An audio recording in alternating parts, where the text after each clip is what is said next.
in the president. I have watched him expertly guide meetings of staff and cabinet members on issues of foreign affairs and military strategy and policy in the incredibly complex world in which we now face, and in which he has been decisive in instructions to the staff and decisive in making the decisions necessary to protect the country.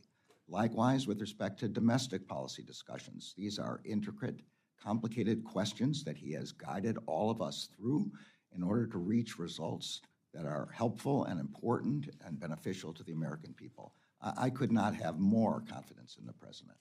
Very good. Thank you, sir. I have a number of questions which I may submit in writing, but one thing I did want to get some additional comment. You mentioned in your testimony.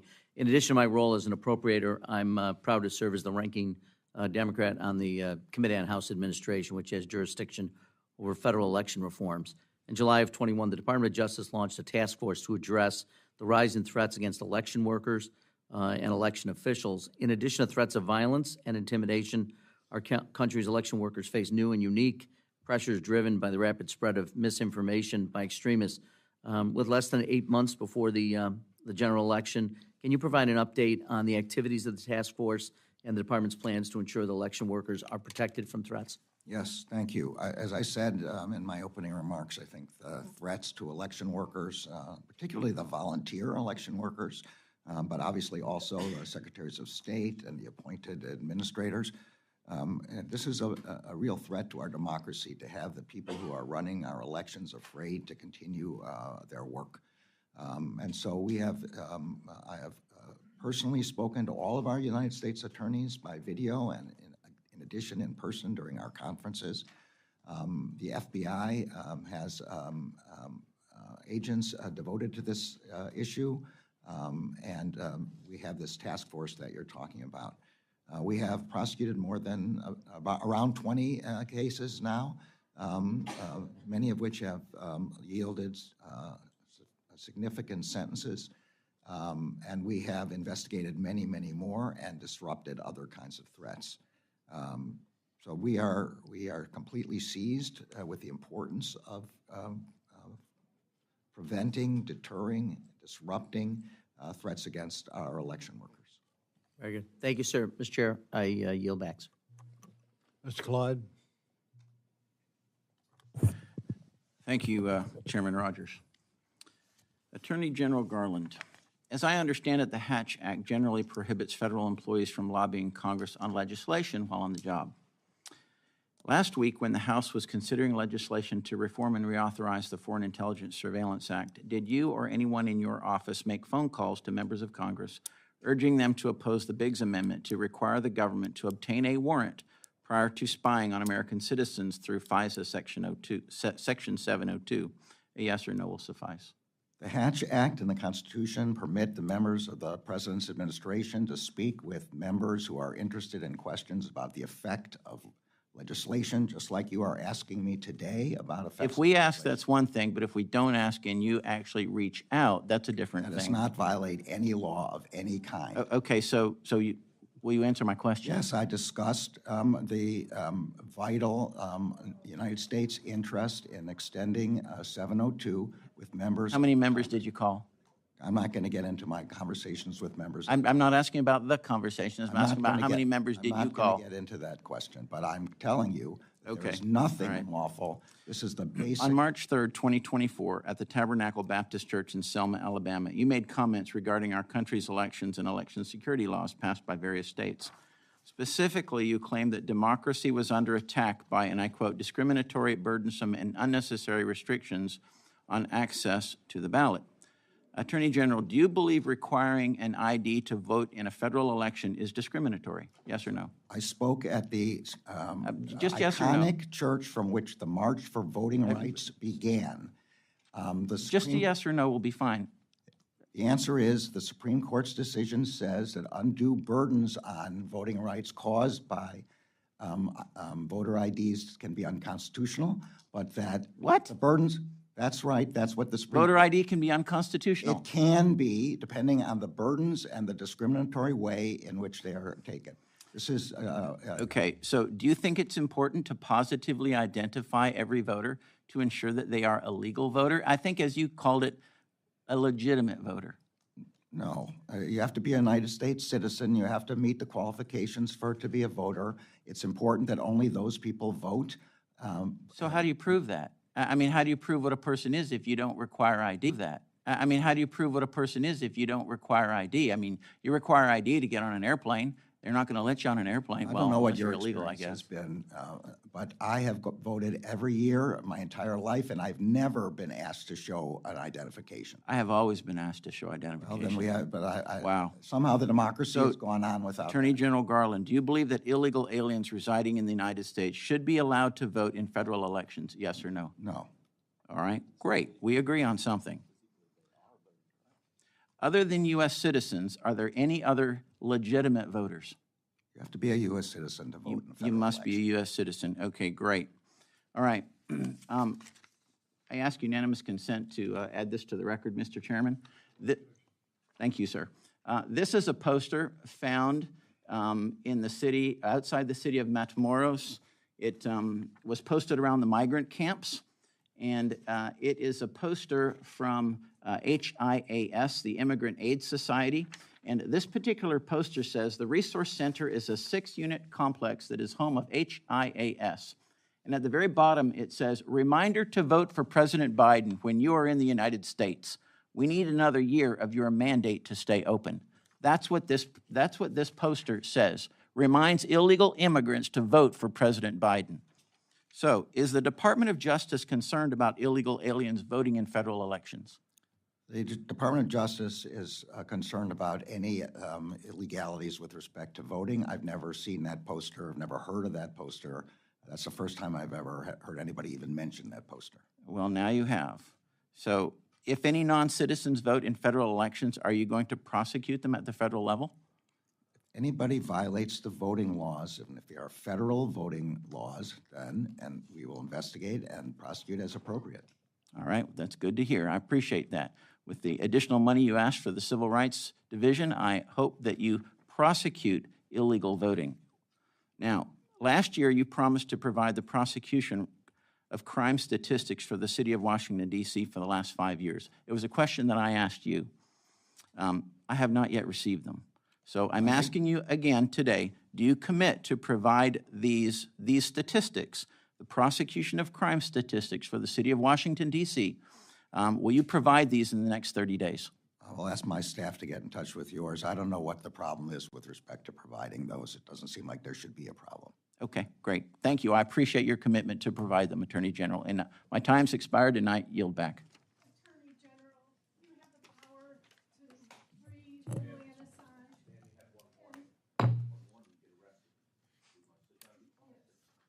Committee will be in order.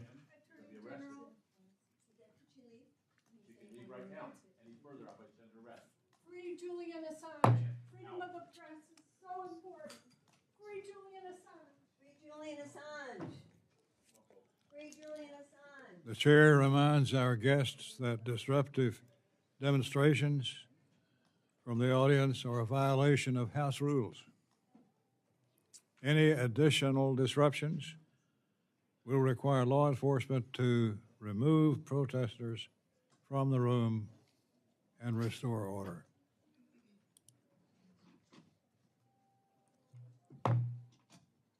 Mr. Tron. Thank you, Mr. Chairman, and Ranking Member Cartwright, and thank you, Attorney General Garland, for appearing here today, and thank you for your patience as you deal with this committee. I'm a co-chair of the bipartisan Second Chance Task Force, and we're concerned about staffing shortages at the BOP. The BOP's funded at 93%, but we're only staffed at 86%. What's happening is education, wraparound services for mental health, et cetera, which can improve our outcomes, job training, get left behind. So we're all in agreement on that. We'd like to figure out how to implement the bipartisan First Step Act successfully. And to do that, we've got to have the staffing. Could you talk a minute about what this does to lead to lousy outcomes where we can't cut our prison budget because we don't give folks a second chance to win and succeed. Thanks for the question. I think the First Step Act was extremely important. By focusing on education of inmates, it helps reduce recidivism after people leave. And of course, if we can reduce recidivism after reentry, we can drive down the violent crime rate and prevent it from going up. The Bureau of Prisons makes every effort to ensure that the staffing shortages that you're referring to don't impact the First Step Act programming as well as the medication-assisted treatment programming. But to be frank, if you're asking me what we need most in order to protect the ability to have full staffing at the Bureau of Prisons, we need the money for hiring and retention incentives. Being a correctional officer or being a First Step administrator, these are dangerous jobs in facilities that have not been kept up over decades, and where there are adjoining facilities, sometimes state and local facilities, that pay more money.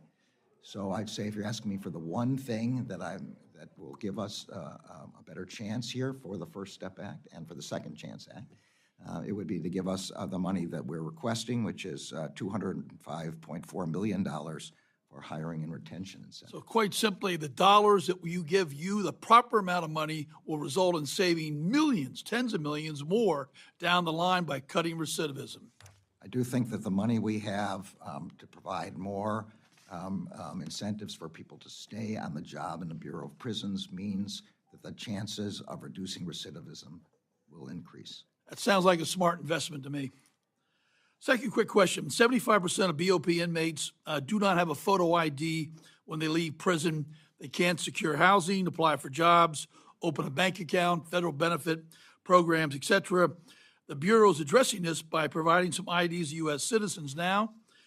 We have a bipartisan bill, the BOP Release Card Act, that supports this effort at the BOP by ensuring new IDs fulfill all the requirements and directs BOP to work with the states to have a one-on-one exchange so we can work right with the states to move these folks into getting their new ID card and then successfully be able to exchange that for state ID cards. So we would appreciate your help in moving this bill forward. Does that make sense to you? Yeah, we would be happy to give technical assistance, and I think our staffs may have already consulted on this, but of course we'd be happy to give technical assistance. The BOP has implemented its own release ID program in October of 2023, and they're on track for full implementation by this spring. Excellent, thank you. The DEA has extended current telemedicine flexibilities for prescribing controlled medications through December 31, 24, but there's not a revised proposed rule, and many patients are at risk of losing access to prescriptions needed for mental health and substance use disorder. Last year, my colleagues and I expressed concerns about the proposed DEA rule that would have limited patient access to buprenorphine and encourage an evidence-based approach to make permanent the use of audio-only or audio-visual telehealth technology for buprenorphine prescribing. This is crucial to reach these patient populations, including unhoused, rural, tribal. So as a follow-up to that letter, we introduced the TREATS Act, which allows medication for opioid use disorder to be prescribed via telemedicine. What's DOJ's position on the continued use of telehealth flexibilities to ensure access to these medically necessary substance use disorder treatment, and how is this supported in your budget request? So as you noted, the DEA and HHS have extended the current telemedicine flexibilities until December 31st of this year. DEA has issued a proposed rule which would allow authorized providers to prescribe medicines for opioid use disorder via telemedicine. They are working to promulgate a final rule